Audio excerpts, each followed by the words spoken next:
We are the one, the light in the dark. One heart, one world, one spark. We are the one, together we rise. One dream, one voice, one sky.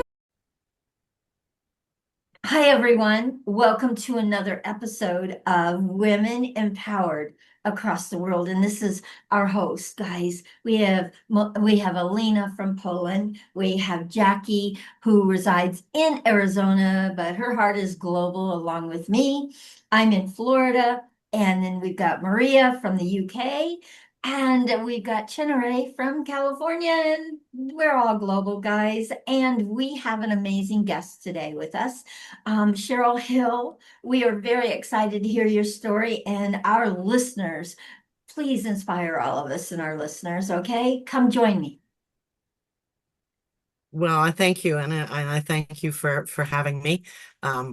I will say, though, my last name is Hill-Lavalle, and the reason for that is because I spent over 30 years as Hill, my maiden name, and almost 30 years married as Lavelle. So, Oh, and my daughter is the last name Lavelle, so I thought I'd better keep them both. Um, but as far as it's hard to say where to start. I guess I better start maybe at my childhood. It's probably the best way. Um, but my whole life has been a journey in discovering unconditional love. That's what the whole thing's all been about. And it's all been to help me learn to love myself. And I know it was probably in my 40s before I finally realized that I must have had a big ego on the other side in spirit. If you're aware, of course, spirit and us, and that in fact we've been here many, many times, um, because I made a deal that anytime I must have made a deal that anytime I think or do contrary to unconditional love, do it to me big time, because that's exactly how my whole life has been. Anytime I'd ever done anything outside of that. So it was all lessons. It was all things to keep me. And the first thing was that the parents that supposedly I chose, I had for the first 4 years of my life was wonderful. I was a firstborn, and I had a love of people, love of nature. In fact, every year I used to sit out, and every year I probably had a new one. A praying mantis that used to sit down beside me. We had a dog and a cat and all the rest. Um, but I really had an affinity for people and for animals and nature and all the rest of it. And I had a beautiful life because we were in a small town, border town. So there's the United States very close to us in Crystal Beach, of all places. And we had at that time, back in the 50s, we had the greatest amusement park probably in all of Canada there. And it was a place that I could go an awful lot. And they had like roller coasters and train rides and all kinds. And I probably was spoiled my first 4 years. But everything started changing when mom started having more kids. um, because then it was a case that I was to become the new mom and the new housekeeper and the new cleaner and everything else. And I was inundated with chores and stuff. Um, my mother probably was the big problem, I suppose, with that, because it turned out, and it was through my study of ancient sciences years later, that I discovered why she was the way she was, although at the time I didn't know. But she became quite abusive. She was a one, she was, is a born leader, which they are very ambitious for their kids and their family, especially their firstborn, because I got the brunt of that. She was grooming me. I found out later, much later, that she was grooming me to marry Prince Charles in England, as if I'd like a guy like that. And when I ended up marrying an auto mechanic, she was so disappointed. But it it just all the different things that happened. But it because of the situation that I had through my childhood, not only did I have my mother, who ended up being very abusive. In fact, there was one time, and it's funny because when this thing came up about talking about myself, all of a sudden I was starting to remember all this stuff about my past. Um, and I guess to bring it forward, but she was on top of me, beating me up or whatever. And I know Dad came in for the first time, I think, that he ever somewhat interfered in any of it. And he said, stop, you're going to kill her. So I did. She just had a temper. She was very negative. She hated men. She hated this. She hated that. She hated doctors and medicine. She never would go to a doctor. Um, Kept us away from even dentists until we had critical situation where we had to. And the family wasn't very well off financially, and that was a big problem, I guess. But one thing that came to mind about my childhood, we were down in that area until I was 5, and then we moved away. Before we moved, I had befriended a young guy at the end of the street, and he was in a poor family, even poorer than we were. Um, and But he became my hero because there was a major fire back then, maybe a 53 or 4. And it was a major fire that they had, and it crossed from the park, and he ended up saving the animals, the horses. He got them out before, and so he was my hero then. And I remember when I found out we were moving, and Mom wouldn't say where we were moving to. She never did. She always kept wanting to keep things private, never wanted neighbors to know anything about our business. He gave me a picture and he says, "Never forget me." And anyways, Mom ended up discovering the picture and ripped it up because, and I started questioning why, why do people do what they do? Why are they so negative, and why are they so mean sometimes? And I found out probably later is one of the biggest prejudices she had wasn't against ever race. So I never became that way, but it was against poverty. And that's why she wanted me to marry Prince Charles, because she was wanting to get me into royalty, right? Um, so anyways, so life went on and things got, I guess, worse and worse as I got older, because Mom got worse in that way, and in exercising her dominance and ruthlessness and stuff like that. But where to go from here? It was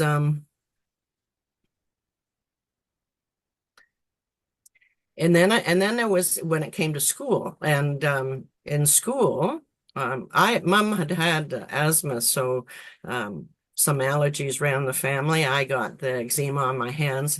She would force me to wash dishes with the dish soap, and I told her that was making me break out, but she made me do it anyways. So I can remember times where I'd have to pry my fingers apart and use a toothbrush to clean through, and then to soak my hands in the stuff that made my hands go purple. So for the longest time at school, I had to wear gloves to cover it up.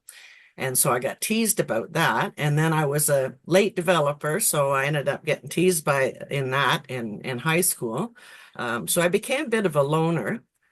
Plus half my school life, I had diaries that were full of grounded again, grounded again. If I didn't find my brother's medicine in time, she'd count to 10. And if not, I'd be grounded. Continually grounded. So that was probably the best punishment for me, I suppose, because of the fact freedom meant so much to me. So I kept losing my freedom all the time. I never got to my graduation dance or anything, all of that, because of all of this. However, so when I finally kind of escaped home, I was wanting to experience everything I could. So I got into in the 70s, we're into, or 70s, I guess, we're into the drug culture. So I ended up being a little bit of a hippie for a while, lived in a school bus for a short period of time, experimented with different things, but then left it all. But I had this thing that I had to make a difference. I've always had this. And I also have been really hung up on a number of things. Number one, I thought that I've had more lifetimes as a man than a woman once I learned about multiple lifetimes. I've also learned that I had a strong memory about previous lifetimes that were not good. So I was really hung up about, I wanted to make a difference and I didn't want to have to come back here anymore. So that was the thing that drove me. And because of all the time I was grounded, I was into what else could I do? I was grounded in my room, and other than doing the work around the place, was reading. So I read and read and read. And that's where I learned about, I read the early books on Edgar Casey, and Arthur Ford. In fact, Arthur Ford, I'd really got close to. I had wanted, when I hit of age, I'd wanted to go down to visit him, but he died before he did. But then I found out he was writing books through Ruth Montgomery, so I was able to continue on from there. And one of the reasons I think that, and bouncing around here, and this is probably my problem. I guess I got too much stuff in my head. But all the things that I was learning, the reason I probably have had the experience of needing to learn about love was because during my time in spirit, I found out we have an opportunity, we can planet hop. And when you do, whenever you go and visit a planet, you pick up the resonance energy of that planet. And I remember that when I went to Mars, I was fairly comfortable. And Mars is got a lot of warring energy. So I know I've been a soldier, probably even a criminal at some point, because I've been shot and I've had dreams about previous lifetimes and things like that where I've had them validated. But when I went to Venus, everybody is all in adoration of God and everything else like that. And I was uncomfortable there. So it showed that I had a problem in the love department. So that's why I think all the things that happened to me in my life, I ended up getting, first time I ever had sex, I ended up getting pregnant. Couldn't come home, so I had to book myself into a woman's shelter because I didn't have a clue about what was going on. In fact, even when I had my first cycle, I came home, and embarrassingly enough, happened at school or whatever, but came home and Mom just ended up throwing a book at me. I'll read about it, So that was my education. So you could never go to Mom for anything. The same way with being teased and that. She was going to call the school and get them to stand me up before the class and say, "Don't tease my daughter." Like I can remember getting on my hands and knees and crying and, "Don't do that." Like it's the worst thing you can do to a kid. But anyways, and I always felt that maybe all the things that I went through with her and that was teaching me not to be that kind of a parent, which obviously I wasn't, so because I saw how damaging that was. But because of that, I spent a lot of time in my life being too hard on myself. In fact, 10 years ago when my dad died, he ended up coming back through a psychic medium, and he said for me to stop being so hard on myself, because I think I have been and probably still am. And a bit of a perfectionist. That's why it took me like 6 years to write the book I wrote. But I know I'm going off into so many different things because there's so many different avenues. Anyways, all my life I've been studying, trying to find out what life was all about. I wanted to be of service to people though. And so I thought about social work, but no, that would probably end up being too hard on me considering I take too much in with that. But I ended up working for a fraternal organization that was nonprofit that give a lot of benefits to families and things. And I had quite an experience with that where it was very male dominated. I spent 20 years with them.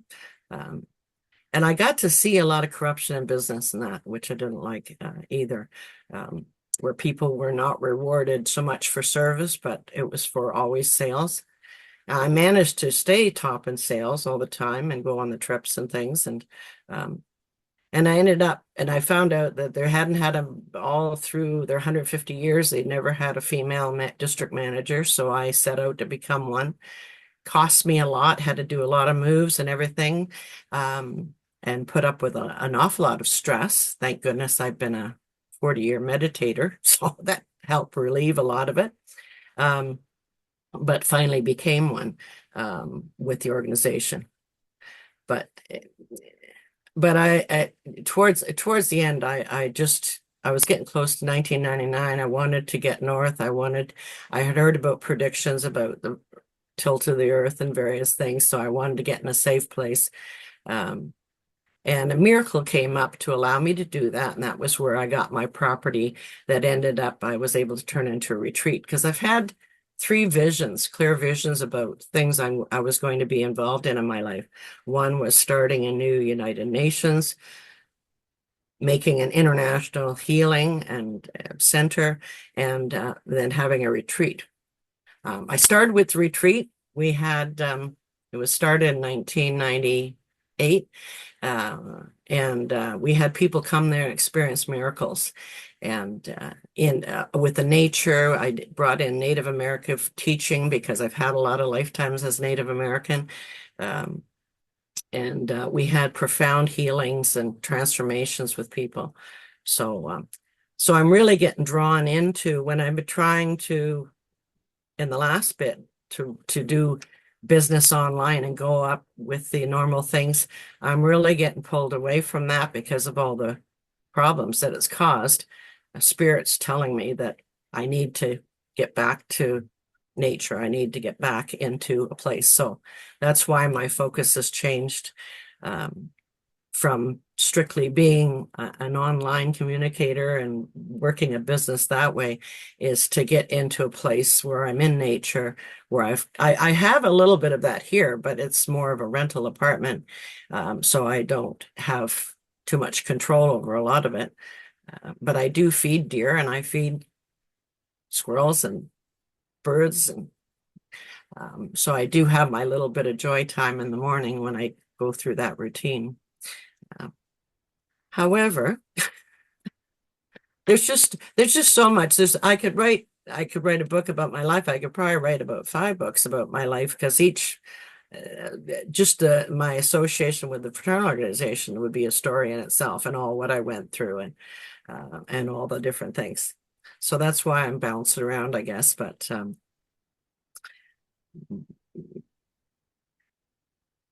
I mean, one of my lessons in love was when I had a miscarriage, and I ended up miscarrying twins, of all things.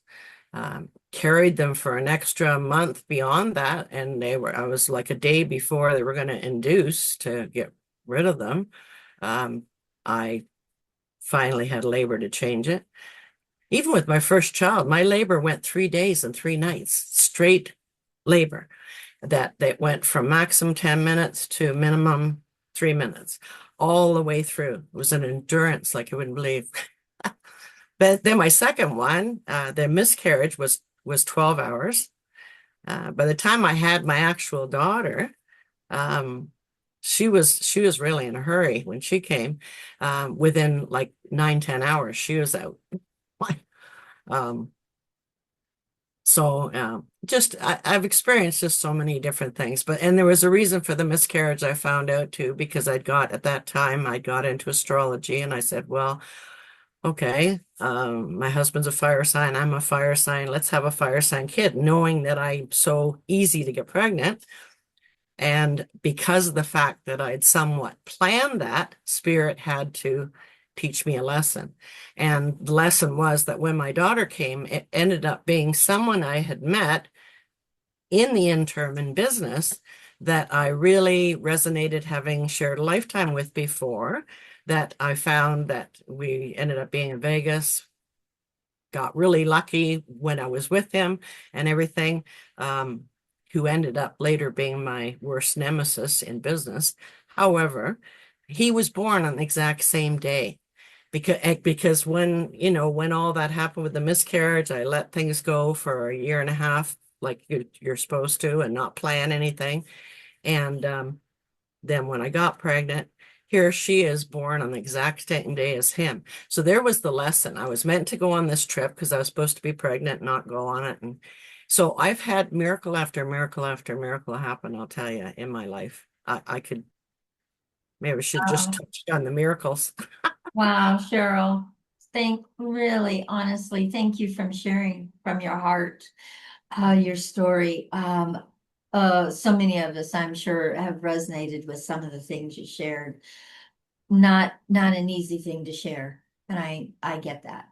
However, it's an inspiring story because of all that you are doing now out there and making a difference. Thank you. Thank you. Thank you that you didn't, like cave in to all that you have been through. A lot of people cave in and never ever get back up and walk again. And you took it on and wow. Okay, so guys, do you have questions for Cheryl? Yeah, Jackie, you have a question. Go ahead. You are muted. Go ahead. So exactly, Cheryl, you did not get into the point of how you are using your spiritual abilities at this point to be able to guide people to understand, which is where I found you. I don't remember where we first were found. I can't remember where. Well, it was some conference. I can't remember what it was. And she told me my numbers and all of that type of thing, which really kind of shifted where I was going and made me aware at a whole different level as to who I was. So I'm curious of how you are doing that right now so these people will get an understanding. Yeah, well, and more or less this time, I guess I focused on some of my life history and the things I had to clear and get through, and the challenges I had. But I've studied a lot of the ancient sciences, and the one that I found the most valuable, and it was the main thing that propelled me with my success in that fraternal organization that I'd done. I would not have had the confidence or ability to be able to do what I did if I really didn't know that I had that potential. And that was the numerology. And I've got the information on it just kind of memorized in my head, where within 2 minutes I can tell anyone their life purpose that they actually chose for this lifetime and the talents they have to go with it. And that's something I've been freely sharing with people for years. And it's really helped a lot of people with their career choices and their life. So I've focused in on that, and that's where I start with people. At this point, only because probably in the last couple of months I've been dealing with a lot of galactic things. And this 3-1 Atlas, by the way, is an actual visitor. And I know why they're here, and they're here to help us anyways, helping and awakening. But as far as what I can do for people, I want to just put myself out there with the idea that, okay, people meet me, whatever, and at some point Spirit will just bring me the people who need the information to help be empowered, to help. I mean, I found out so much. We're a 12-strand DNA creature. We only use 2. I've been activating more and more of them. I've been working a lot on myself these days. And that allows you to recall previous lifetimes. It allows you to realize who you are. It allows you to come into your potential. It allows you to, well, I keep telling people I'm going to live to age 200, so I'm working on that. I just gave up a 60-year-old bad habit a couple months ago, so I'm in the midst of that. So I can help with that, help you revert your age, help you heal your body, help you all kinds of different things I can help with. So it was more or less, rather than talk about all the things I could do, I think I just talked about my life, but I can help people in many, many ways for all kinds of things but it's all to do with giving you what you need in the shortest amount of time, with the idea that I'm not building followers. I'm not building coaching programs. I'm available for those things if you need me. But the same thing, I want to empower people to a stage where they start to realize that the power and potential is all within you, and I help you tap into it so that you can then go on and do incredible stuff with your life. Because the more people we can wake up and empower on this planet, the faster we're going to get this planet improved and changed. Beautiful. Okay, so Cheryl, you have a question. Go ahead. You are muted. Yes. Well, thank you so much. I know a lot of information, but I wanted you to touch up on the retreat. You started to talk about it, and because I am into wellness, I want to know what are your intentions with the land you purchased for retreat. I have put it out to spirit that I am to meet the person that either has a retreat or get the money coming in so I can get a retreat started again. Because I can work with energies in the land. I have a lot of Native American previous lifetime traditions that I can bring in that offer healing for people. Because with the retreat we had, I was told, I met my spirit guide, which was a native, ancient native, and he told me I had to build a spiral, I had to build a medicine wheel, there was a rock where an ancient elder had in spirit gave people messages. Like there was miracle after miracle after miracle happen on this place. So I utilized in the retreat work, I utilized nature, the land, ancient teachings, as well as people getting to know who they are and the fact that they have a piece of God in them and the potential they have. I utilize many, many different things, the same way with many different modalities of healing, because well, I go back now where we can self-heal. So, I mean, you really don't have to get into any of those. But I'm put with spirit that at some point somebody's going to come along that has one. And right now I'm kind of thinking, where do you want me to go? I've got connections to Africa. Because there's a resonance with the animals and the wildlife and the nature that's there. I have got connections to Arizona area because I've spent time down there. I love the climate. I have connections to or thoughts about going anywhere. Like I'm just, but the thing is, it's a matter of the means and the opportunity has to come up. So I've kind of left it that spirit's gonna bring that to me. Beautiful. All right, Alina has a question. Go ahead, Alina. First of all, thank you very much for your story. It's just, very touching and beautiful at the same time. But I would like to ask if you have an advice to the girls that maybe nowadays are in a similar difficult position and situation in which you were as a child, as a teenager, and an advice for little Cheryl, if you could give yourself an advice, what would it be? Or maybe these two advices are the same. Yeah, well, there's a lot. I mean, it depends on what they're going through in their actual situation to really target onto that. However, the solution for all kinds of things is really people starting to realize who they are. Because we've never been taught it. We've been taught that we're less than, that we're sinners, that we're all of those things. Everything in religion, organized religion, mainline education, medical society, it's all untrue. A lot of it is just so untrue and it's got so many problems with it. I wrote a book about what happened on this planet over 2,000 years ago and what happened to set up all the power of control that's been going on and making us what we are and keeping women down and all of those things that have happened over the centuries. And as a warning actually to mankind, although now that book is getting censored because of the fact that the higher ups found out about it and it's exposing too much truth. So it's the one that's just up there. So I've got a problem have got that out because it would have warned people about COVID, what it was, how they could not succumb to it, how they could avoid it, how they could heal it if they got it, all of it.